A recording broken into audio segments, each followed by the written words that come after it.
looking at the risk factor is key. Okay. So here at the office this morning, and I wanted to share a little bit of my talk with my fiance with you guys this morning. It's pretty good. Well, we started talking about, my fiance and I started talking about where the businesses are at, where the partnerships are at nowadays. Why did I make those decisions that put me in the place I'm in now, which is a pretty good place. I love it. And one of the things is I want to talk about is evaluation.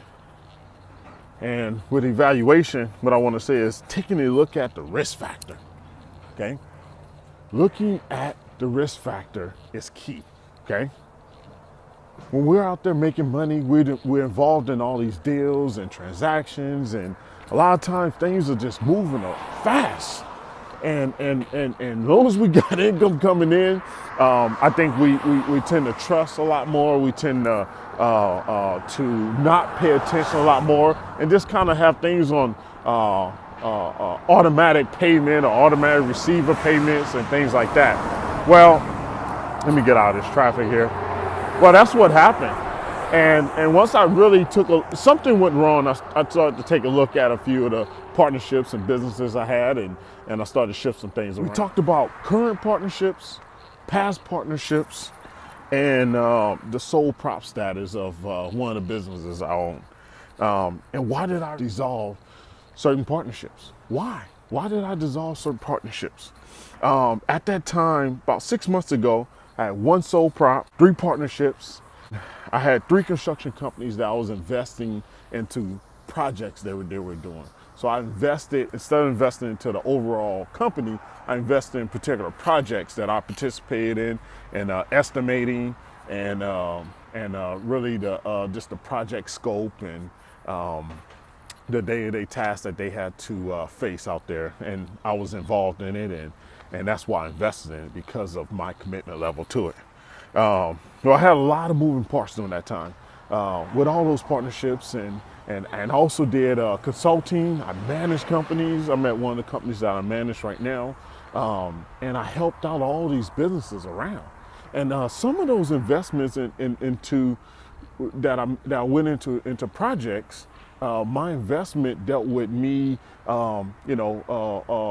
bringing my certain accounts, like suppliers, like Robertson's, or any ready mix company that I had. I allowed these companies to pull from that account because I got such a great deal, and I got the kickback on that. But at the same time, and like I'm going to talk about, once I looked at the risk factor, I realized I had to draw back and not offer those incentives to those contractors or to those particular projects. So right now, I canceled 3 other partnerships. I have stopped my sole prop. I stopped doing business in the sole prop, and as a result, you can guess what happened. My income drastically it went down. Right. I'm still in the 6-figure range, but it has went down a lot. And that's what my fiance is talking about. Like, wow, man, you had such a good thing going on. Why stop it if it's going on? Well, that's the thing. If I didn't realize the things that were going on, I'll probably still be doing it. And the risk factor would have probably increased over time, which probably was not good at all. So why did I take a look at this? Why did I take a look at the risk factor, and what made me look into these things? Well, I looked into the risk factor because of a deal with a partnership that went terribly wrong. And it made me look at these other things, these other partnerships, these other businesses, on what am I doing? What am I offering? And where's my risk level at on these things here? So I had to slow down and crack open each one. And as I realized the way I had them structured at those partnerships, that it was top heavy with risk. And some of those partnerships I did because I was at with those partnerships, right? And that's what affected the way they were structured. Some of those partnerships, I was in a bad place financially, relationship wise, going through a divorce, trying to reestablish my life. And because of that, where I was at, what I was doing, I structured those businesses according to where I was at instead of looking at it as a long term or structuring in the right way where it can benefit me long term. Okay. And I want to say, guys, you guys got to look at that risk factor. It's very, very important. You guys have to look at that risk factor. You guys have to look at what are you doing for that particular corporation, that particular company. Where's your risk level at? Where's it at? Is it too high? Is theirs too low? And then you also got to look at the risk factor according to the percentage that you bring to the company. Okay, those percentages that I brought to those companies, the risk factor, it was top heavy. It was crazy. And I was a crazy fool to be involved in that. So I dialed it all back, guys. I dialed it back. I'm happy, a lot less stress. I'm making a whole lot less money. That affects me. But I got some other things. I'm an entrepreneur. I'm moving into some other areas, teaching other contractors about what I went through and what I'm going through. So to help them out, to not get caught into that cycle, okay? And not that it was the saying. The saying is that it's not about how much money you make, but the way you make that money, how you make that money. And that's key, guys. I want to say that each partnership was structured differently. I participated in estimating. Some of them I just managed. Some others I just structured proposals, met with clients. All this I did remotely, okay? I did from my office or from San Diego or my house in Temecula.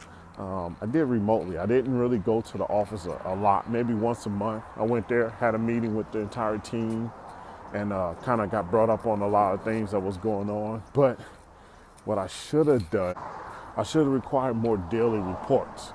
Now, mind you, these businesses were in, I had one in, one business in San Fernando Valley. We had an office in San Fernando Valley, another one near San Francisco. Had one in West Covina. Had another one in up north in Salinas.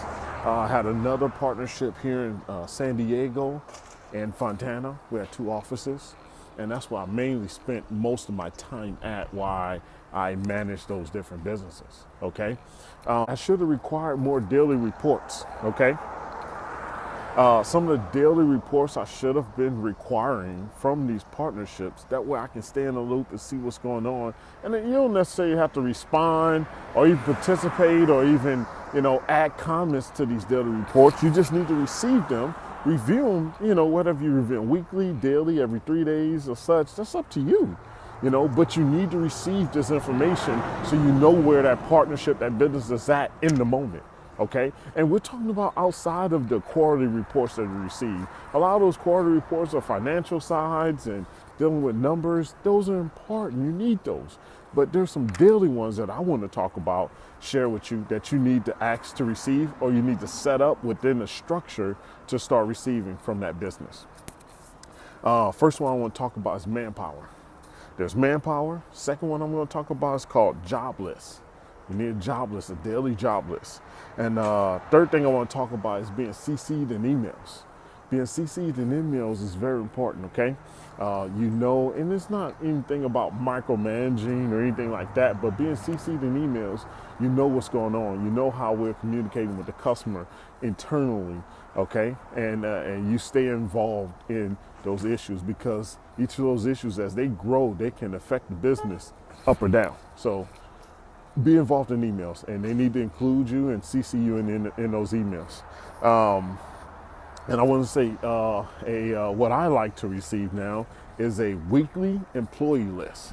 I want to know who we have employed, when did they get employed, and I want to see, maybe we have a high turnover, turnaround rate, turnover rate, why are we having it, and then sometimes I like to reach out to those employees to find out how they're doing, how are we managing them, How are things going on? And remind you, this is from the standpoint of an investor, of an owner, remotely checking into the business, okay? Me on the construction side, all right? And there's just a few things I'm adding here that I think that I should have added right away to the business. So I should have added these things, all right? So we're gonna talk about manpower, job lists, CC'd in emails, and a weekly employee list.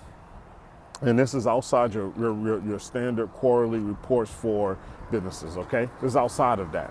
Make use of each of these, okay? All right, manpower.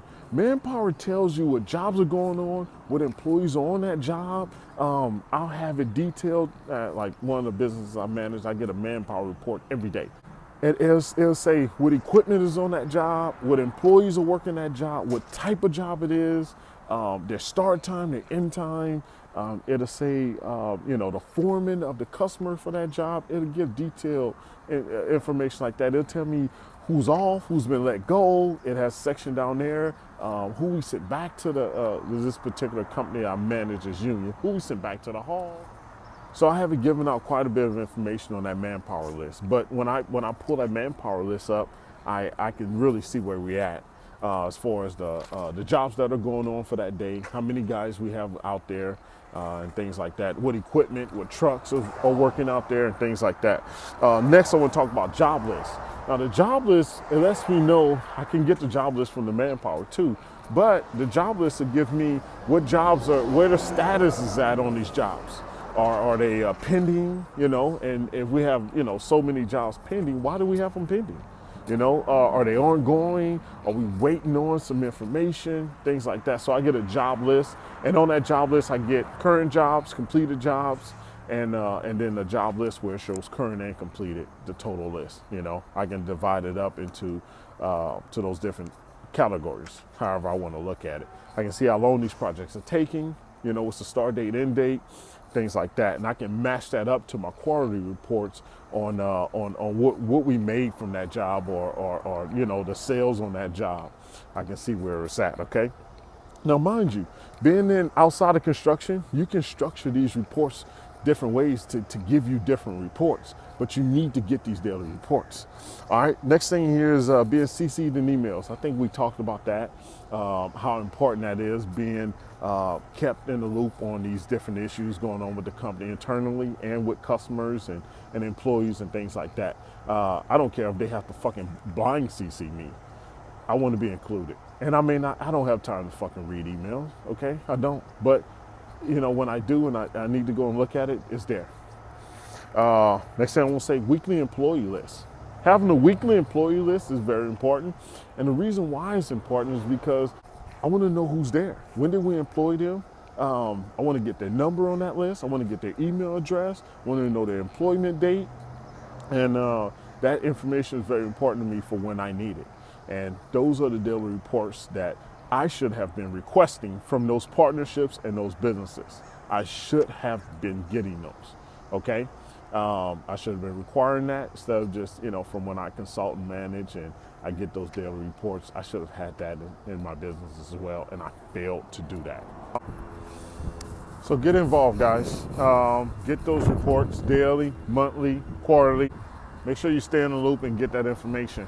But I challenge you to start working on receiving those reports, especially if you are a serial entrepreneur involved in the different businesses, to where you're not able to focus on one or two businesses at the same time. You need to get those reports. And I'm talking about more than just numbers. That helps get you the details to the inner workings of the business. And it's your responsibility to know where that business is going. It is a certain trust level that you have with the team that you have built, or the existing team you have brought on board, or you may have been brought on board to the existing team, and you need to stay in the loop. So make sure you get those reports. Make sure you review those reports timely and as need be, as you feel fit. But it is your responsibility. So I challenge you to put a structure in place to start receiving those reports. Let me know what you're doing. And if you need any of those reports, any structure, any examples, let me know. I'll send some to you. Thanks, guys. All right, guys. That's all I want to add.